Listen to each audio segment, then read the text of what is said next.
L'appel de la forêt, chapitre 6, qui s'intitule L'appel résonne. John Thornton, ayant, grâce à Buck, gagné 600 $ en 5 minutes, se trouva en mesure de payer certaines dettes gênantes et de réaliser un projet depuis longtemps caressé avec ses camarades. Il s'agissait d'un voyage dans l'Est, à la recherche d'une mine fabuleuse dont le souvenir remontait aux origines même de l'histoire du pays. Bien des aventuriers étaient partis à sa recherche, peu étaient revenus, des milliers avaient disparu sans laisser de traces. L'histoire de cette mine eût été féconde en tragédies mystérieuses. On ignorait le nom du premier qui l'avait découverte. Rien de précis ne se racontait, à vrai dire. Mais on prétendait que l'emplacement en était marqué par une cabane en ruine. Ceux qui revenaient épuisés et mourants l'avaient décrite, montrant à l'appui de leurs dires des pépites d'or d'une grosseur surprenante, telles que les autres n'en avaient jamais vues. Personne ne s'attribuait la possession de ces trésors, que les morts ne réclameraient plus. John Thornton, Hans et Peter, accompagnés de Buck et d'une demi-douzaine d'autres chiens, se dirigèrent vers l'est, cherchant sur une piste inconnue des richesses peut-être chimériques. Ayant remonté en traîneau pendant 70 miles, le Yukon glacé, ils tournèrent dans la rivière Stewart, passèrent le Mayo et le Mac-Question, et, continuant leur route jusqu'à la source du Stewart, ils gravirent des pics qui semblaient l'épine dorsale même du continent.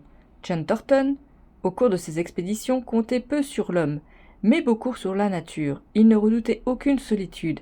Avec une poignée de sel et un rifle, il pouvait s'enfoncer dans les pays les plus sauvages et se tirer d'affaire aussi facilement qu'il lui plaisait.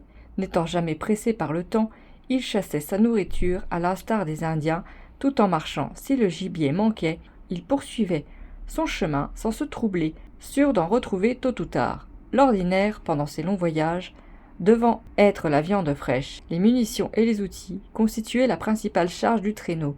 Ce fut pour Buck un temps de liesse et de joie perpétuelle que cette vie de chasse, de pêche, de vagabondage infini dans des pays inconnus. Pendant des semaines entières, on marchait du matin au soir. Pendant d'autres, au contraire, on semblait vouloir prendre racine en quelques lieux solitaires. On dressait le camp, les chiens flânaient et les hommes, pratiquant des trous dans la terre où les graviers gelés, lavaient près du feu de grandes écueils de boue dorée.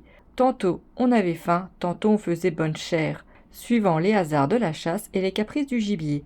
L'été arriva, alors hommes et chiens traversèrent en radeau les lacs bleus des montagnes, remontèrent ou descendirent des rivières inconnues sur des frêles barques taillées dans les arbres des forêts environnantes. Les mois passaient, tandis qu'ils erraient ainsi dans la vaste étendue dont nulle main n'avait tracé la carte pour les guider, mais que des pas humains avaient foulé jadis, si la tradition le disait vrai. Ils subirent de violents orages, tourmentes de neige en plein été, vents cinglants, éclairs aveuglants. Souvent, ils virent tomber la foudre à leur côté. Ils frissonnèrent au soleil de minuit sur leur haute cime, à la limite des neiges éternelles, redescendirent dans les chaudes vallées infestées de moustiques, cueillèrent à l'ombre des glaciers des fruits comparables aux plus beaux de ceux qu'on goûte dans le sud. Vers la fin de l'année, les voyageurs pénétrèrent dans une région triste et fantastique, coupée de lacs où le gibier d'eau avait vécu, mais dont le silence n'était plus troublé que par le souffle glacé du vent et le brisement mélancolique des vagues sur les grèves solitaires. Pendant tout un hiver encore, les explorateurs suivirent les traces à demi effacées de ceux qui les avaient précédés. Ce fut d'abord une voie pratiquée dans la forêt et qui semblait devoir aboutir à la cabane perdue. Mais cette route, sans commencement et sans but, demeura mystérieuse comme la destinée et la pensée de celui qui l'avait tracée. Une autre fois, ils découvrirent une hutte de chasseurs, et parmi des lambeaux de couverture pourrie, Thornton dénicha un fusil à pierre, datant des premières années de la compagnie de la baie d'Hudson. Aucune autre trace de l'homme inconnu qui avait bâti cet abri et respiré en ce lieu à cette époque lointaine. Le retour du printemps mit un terme à ces vagabondages, car les aventuriers découvrirent non point, il est vrai, la cabane perdue, mais, dans le creux d'une large vallée, un placé profond, dont l'or reluisait comme du beurre jaune au fond des tamis à laver. Ils ne cherchèrent pas plus loin, car chaque jour de travail leur apportait des milliers de dollars en poudre et en pépites. On fabriqua des sacs en peau d'élan, dans lesquels cet or fut renfermé par tas de 50 livres. Les jours passaient rapidement à ce travail formidable. Les chiens n'avaient rien à faire que de rapporter au camp, de temps à autre, le gibier tué par Thornton. Et en cette longue période, Buck passa de longues heures à rêver au coin du feu à ces choses primitives dont il avait la confuse nostalgie. Alors, aux visions troubles des époques lointaines, venait se joindre l'appel qui résonnait au fond de la forêt, éveillant en lui une foule de désirs indéfinissables et d'étranges sensations. Mu par un pouvoir plus fort que sa volonté, il partait en quête, cherchant obscurément à découvrir l'origine de l'écho qui résonnait en lui. Errant dans la forêt, il humait avec ivresse la senteur de la mousse fraîche et des herbes longues couvrant le sol noir. Parmi l'humus séculaire et ses odeurs salubres le remplissaient d'une joie mystérieuse déjà ressentie, lui semble-t-il. Alors le souvenir de l'homme aux longs bras couverts de poils qui suivait jadis lui revenait plus vif. Il s'attendait presque à le trouver au détour du sentier marqué dans les taillis par le passage fréquent des bêtes sauvages, et il guettait, plus ardemment, parfois. Il demeurait des journées entières blotti derrière un tronc d'arbre, guettant patiemment, avec une inlassable curiosité, tout ce qui bougeait autour de lui, le mouvement des multiples petites vies abritées par les grands arbres, insectes ou bestioles aux poils fauves.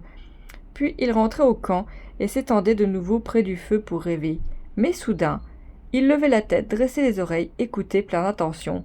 Obéissant à l'appel entendu de lui seul, il bondissait sur ses pieds et filait droit devant soi. Pendant des heures, sous les voûtes fraîches de la forêt, au fond du lit desséché des torrents, dans les grands espaces découverts et fleuris, mais par-dessus tout, il se plaisait à courir ainsi dans la pénombre odorante des nuits d'été, alors que la forêt murmure dans son sommeil, et que ce qu'elle dit est clair comme une parole articulée. À cette heure plus profond, plus mystérieux, plus proche aussi, résonnait l'appel, la voix qui incessamment l'attirait du fond même de la nature. Une nuit, il fut réveillé tout d'un coup en sursaut, alerte, les yeux brillants, les narines frémissantes, le poil hérissé en vague. L'appel se faisait entendre, et tout près, cette fois. Jamais il ne l'avait distingué si clair et si net. Cela ressemblait au long hurlement du chien indigène, et dans ce cri familier, il reconnut cette voix, entendue jadis, qu'il cherchait depuis des semaines et des mois. Traversant rapidement le silence comme une ombre, le camp endormi, il s'élança sous bois, mais comme il se rapprochait de l'être qui l'appelait, il ralentit par degrés son allure et s'avança, prudent et rusé. Et tout d'un coup, au cœur d'une clairière, il vit, assis sur ses hanches et hurlant à la lune, un loup de forêt, long, gris et maigre. Bien que le chien n'eût fait aucun bruit, la bête l'éventa et cessa soudain son chant. Buck s'avança, la queue droite, les oreilles hautes, prêt à bondir. Pourtant, tout dans son allure marquait, en même temps que la menace, le désir de faire amitié. Mais le fauve, sourd à ses avances, prit soudain la fuite. Buck le suivit à grands bonds, plein d'un désir fou de l'atteindre. Longtemps ils coururent presque côte à côte. Enfin, le loup s'engagea dans le lit desséché d'un torrent barré par un fouillis inextricable de branchages et de bois morts. Alors la bête sauvage, se trouvant acculée, fit volte-face par un mouvement familier à Joe et au chien indigène aux abois, et, grinçant des dents, claquant avec bruit des mâchoires, il attendit. Buck, au lieu de l'attaquer, tournait autour du loup avec un petit murmure amical, remuant la queue et riant à belles dents. Mais le loup se méfiait, car sa tête arrivait à peine à l'épaule du chien, et il avait peur, et tout d'un coup, d'un mouvement souple et furtif, il s'échappa et reprit sa course. La poursuite recommença encore une fois. Le loup faillit être pris, pour de nouveau s'échapper et recommencer à fuir. La bête était en mauvaise condition, sans quoi Buck n'aurait pu l'égaler à la course.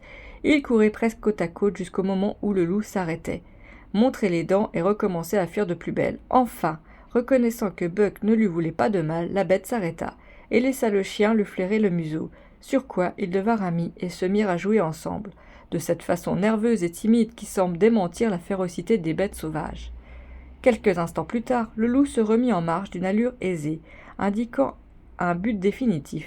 Il fit comprendre à Buck qu'il devait l'accompagner, et côte à côte, ils se mirent à courir dans la pénombre. Ils suivirent le lit du torrent à travers la gorge aride qui lui donnait naissance, et sur le versant opposé de la cascade, ils atteignirent une contrée de plaines et de forêts étendues que traversaient de nombreux ruisseaux. Ils galopèrent des heures entières à travers ces espaces tandis que le soleil s'élevait sur l'horizon.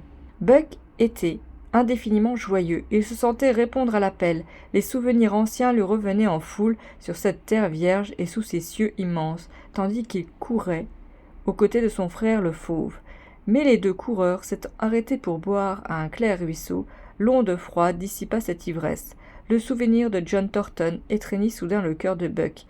Il s'assit brusquement. Le loup continua sa route, puis revint à lui, le poussant avec le nez, l'encourageant à le suivre.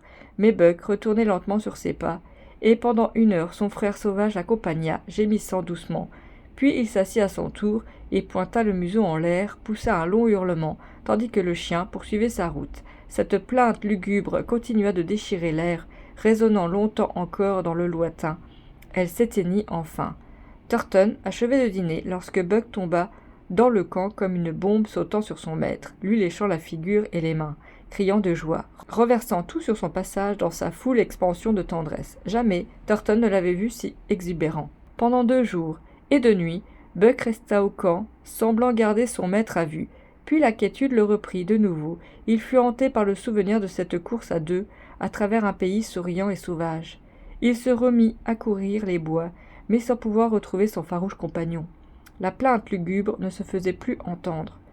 Son orgueilleuse confiance en soi éclatait dans tous les mouvements du chien et communiquait à son être physique une sorte de plénitude gracieuse et terrible. Il lui semblait un loup gigantesque.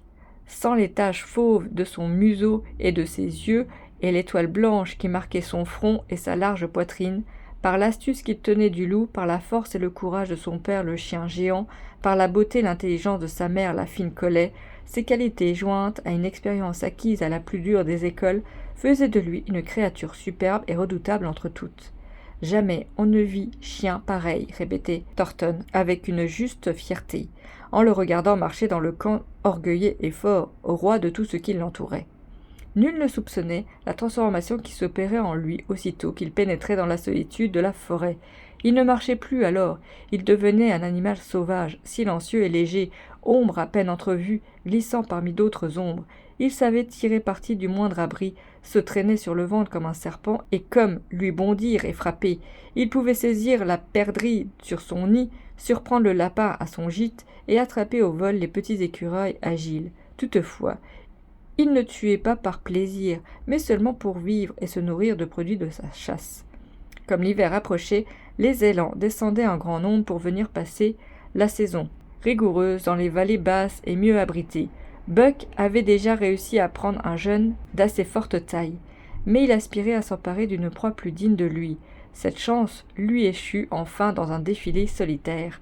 Une vingtaine de ces animaux, conduits par un vieux chef, descendaient à petite journée de la région des bois et des sources.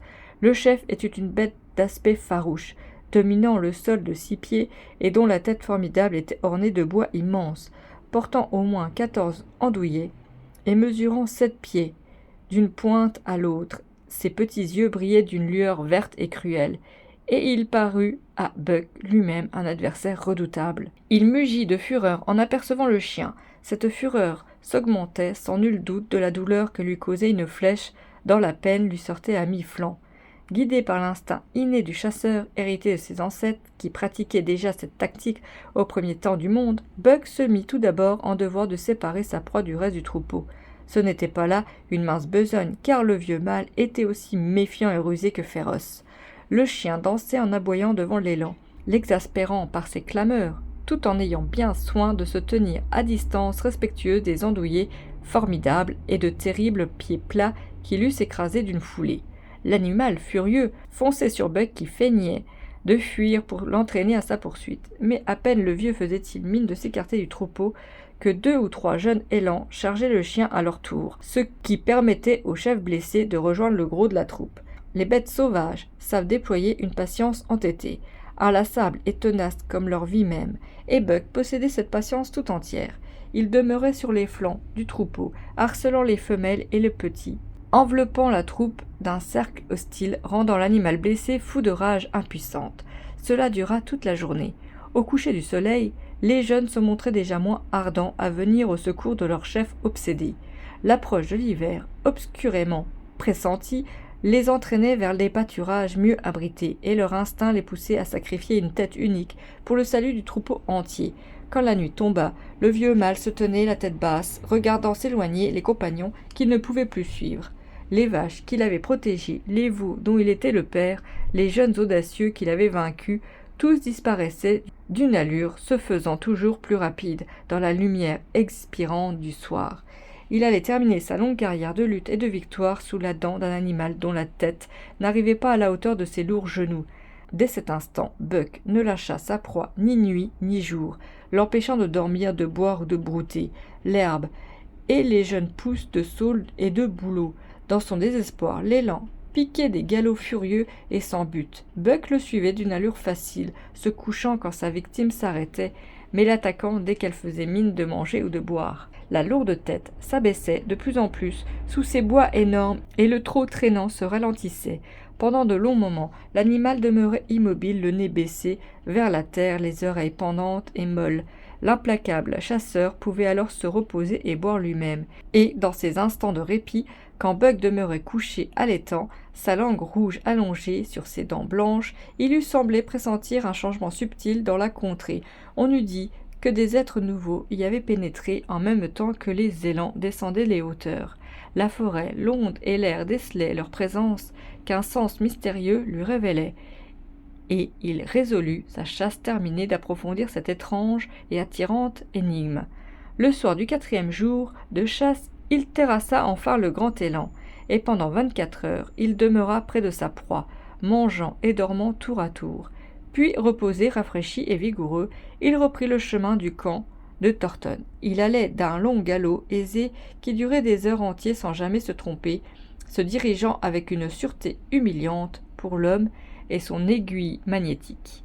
Tout en marchant, ce changement pressenti s'affirmait à lui de plus en plus. Il y avait dans le pays une présence nouvelle, et cette conviction ne venait plus seulement de son instinct propre. Le témoignage des autres animaux, celui de la brise même, la confirmait en lui. Plusieurs fois, il s'arrêta pour respirer l'air frais du matin et déchiffrer un message qui lui faisait reprendre sa course avec plus d'ardeur, car il sentait le drame tout proche, une calamité imminente, sinon déjà consommée. Aussi, après avoir traversé la dernière cascade, descendit-il vers le camp en redoublant de circonspect.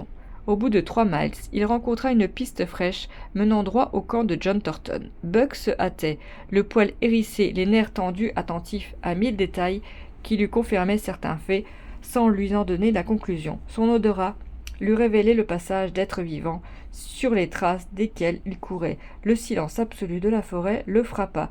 Les oiseaux avaient fui et les écureuils se cachaient au creux des arbres. Tandis que Buck glissait, rapide et furtif, comme une ombre, une senteur irrésistible le prit soudain à la gorge et le détourna de sa route. Cette nouvelle piste l'amena dans un taillis où il trouva son camarade Nig, gisant sur le flanc, traversé de part en part par une flèche barbelée. 100 mètres plus loin, Buck, sans s'arrêter, vit un des chiens indigènes achetés à Dawson qui se tordait dans les dernières convulsions de l'agonie. Il entendit alors s'élever du camp une sorte de mélopée sauvage et monotone.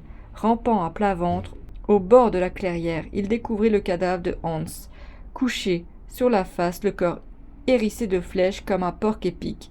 Mais au même instant, il aperçut par les interstices des branches un spectacle qui lui fit hérisser le poil et le remplir d'une rage aveugle. La présence pressentie prenait corps. Elle était visible sous la forme d'une troupe de peau rouge, Yet-Ast, dansant la danse de guerre autour de la cabane en ruine de John Thornton. Un grondement féroce s'échappa de la poitrine convulsée de Buck. La passion détruit soudain les conseils de la prudence et de la ruse si chèrement acquises. Il s'élance, tombe comme un tourbillon sur les Yet-Ast. Ahuri et épouvanté, ivre de carnage et de mort, l'animal bondit de l'un à l'autre, saute sur le chef, lui ouvre la gorge d'un coup de dent qui tranche la carotide, et sans s'attarder à l'achever, tourne sa rage sur le second guerrier qui subit un sort pareil. En vain, les hommes veulent résister, la bête est partout à la fois, elle se dérobe à leur cou et sème sur son passage la destruction et la terreur. Les sauvages veulent l'abattre à coups de flèche, ils se blessent les uns des autres sans atteindre leur ennemi. L'un d'eux essaye de transpercer de sa lance le démon agile qui bondit au milieu d'eux. L'arme pénètre dans la poitrine d'un de ses compagnons qui s'abat avec un cri affreux. Alors la panique s'empare des Yet-Ats. Il s'enfuit terrifié dans la forêt, proclamant à grands cris l'apparition de l'esprit du mal. Buck, à la poursuite de ses ennemis, semblait la personnification de la vengeance infernale. Altérés de leur sang, il les terrasse dans les taillis, les déchire sans pitié, affolés, décimés.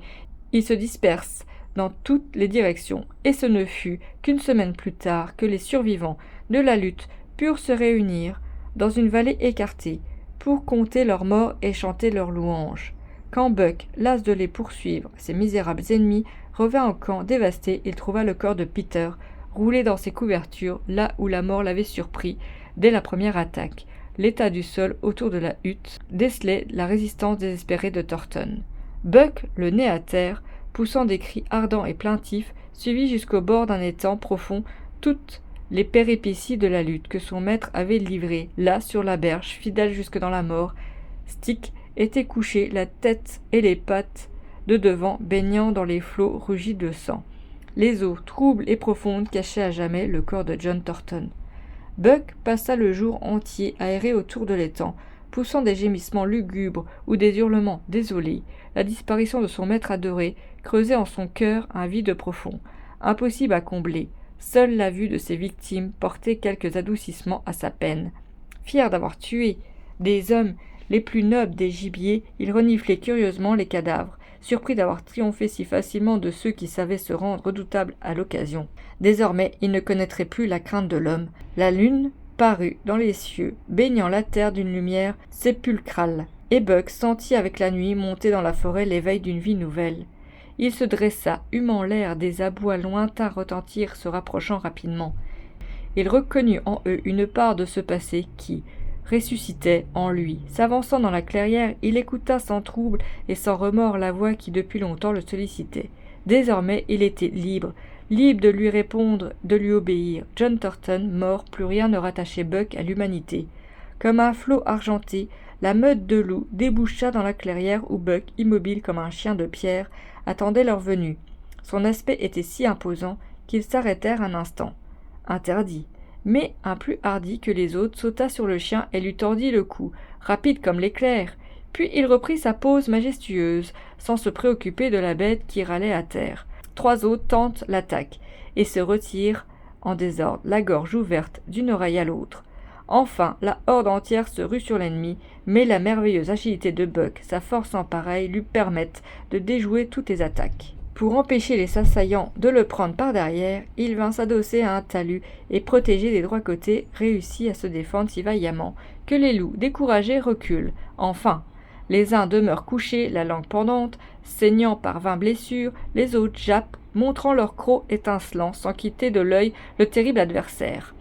D'autres boivent avidement l'eau de l'étang. Tout d'un coup, un loup grand et maigre se détache de la troupe et s'approche du chien avec précaution, mais en gémissant doucement. Buck reconnaît soudain son frère sauvage, son compagnon d'une nuit et d'un jour. Leurs 2 museaux se touchent et le chien sent son cœur battre une émotion nouvelle. À son tour, un vieux loup décharné, couvert de cicatrices, se rapproche. Buck, tout en retroussant les lèvres, lui flaire les narines et remue doucement la queue, sur quoi le vieux guerrier s'assit et, pointant son museau vers la lune, pousse un hurlement mélancolique et prolongé. Les autres le reprennent en chœur. Buck reconnaît l'appel. Il s'assit et hurle de même. Alors la meute l'entoure, en le reniflant sans plus lui témoigner aucune hostilité. Et tout d'un coup, les chefs, poussant le cri de chasse, s'élancent dans la forêt. La bande entière les suit, donnant de la voix, tandis que Buck, aux côtés du frère sauvage, galope, hurlant comme elle. Et ceci est la fin de l'histoire de Buck. Mais les Indiens, au bout de peu d'années, remarquèrent une modification dans la race des loups de forêt. De plus forte taille, certains des jeunes montrent des taches fauves aux yeux et sur le museau une étoile blanche au front ou à la poitrine. Et aujourd'hui encore, parmi les Yet-Hats, on parle d'un chien esprit qui mène la bande des loups et qui est plus rusé qu'aucun d'eux. Les hommes le redoutent car il ne craint pas de venir voler jusque dans leur camp, renversant leurs pièges, tuant leurs chiens et s'attaquant aux guerriers eux-mêmes. Parfois, ces chasseurs ne reviennent plus de la forêt où l'on trouve leur corps sans vie, la gorge béante, et la légende de l'esprit du mal s'accroît d'un épisode de plus. Les femmes pleurent et les hommes s'assombrissent en y pensant. Tous évitent la vallée du bord de l'étang, car en ce lieu apparaît périodiquement un visiteur sorti de la région des grands bois et des sources dont la présence jette parfois l'épouvante. C'est, dit-on, un loup géant à la superbe fourrure, à la mine hautaine et dominatrice. Il descend jusqu'à une clairière où des sacs en peau d'élan, à moitié pourris, dégorgent sur le sol d'un flot de métal jaune, à demi recouvert déjà par les détritus végétaux et les souples herbes sauvages. Le grand loup s'arrête et semble rêver, Puis, avec un long hurlement dont la tristesse glace le sang, il reprend sa course vers la forêt profonde qui est désormais sa demeure. Alors, quand viennent les longues nuits d'hiver et que les loups sortent du bois pour chasser le gibier dans les vallées basses, on le voit courir en tête de la horde, sous la pâle clarté de la lune ou à la lueur resplendissante de l'aurore boréale. De taille gigantesque, il domine ses compagnons, et sa gorge sonore donne le ton au chant de la meute, à ce chant qui date des premiers jours du monde. Fin. Si vous voulez que je vous lise un livre en particulier, laissez-moi un petit message.